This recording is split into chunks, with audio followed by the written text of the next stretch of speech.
Never curse. విశ్వాసుల్ని కాదు, అవిశ్వాసుల్ని, భూలోకంలో ఎవరిని కూడా. ఎందుకంటే భూలోకంలో ప్రతి ఒక్కళ్ళు ఏ స్వరూపంలో ఉన్నారు? ఆయన స్వరూపం. మనము దేవుని యొక్క కుమారులం అంటాం కనుక ఇది మన డ్యూటీ అంట. అద్భుతాలు ఎలాగ మన కార్యాలయం, అవి మన పనులు. అలాగే ఈ క్షమించుట, ప్రతికీడు చేయకుండా, దూషించకుండా దీవించి అక్కడి నుంచి కాముగా వెళ్ళిపోవడం. అబ్రహాం కూడా లోతుని దీవించి, నువ్వు చల్లగా ఉండు నాయన, నువ్వు బాగా ఉండు నాయన అని లోతును దీవించి అబ్రహాం వెళ్ళిపోయాడు. కానీ ఆ తర్వాత లోతుని కాపాడాల్సినటువంటి స్థితి ఎవరికి ఎందుకు వచ్చింది?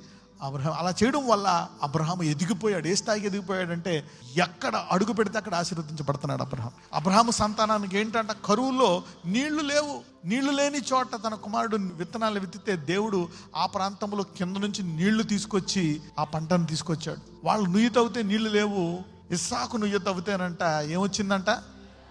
సో దేవుడు ఆయనకంటే, అంటే అతను మంచిది ఎత్తుక్కున్నాడు, ఇతను ఏది ఎత్తుక్కున్నా సరే దాన్ని చక్కటి భూమిగా మార్చేస్తున్నాడు. ఏది కావాలి మీకు? నువ్వే ఆశీర్వాదం అవడం కావాలా, లేక ఆశీర్వాదం కావాలా? You see that now you became a blessing.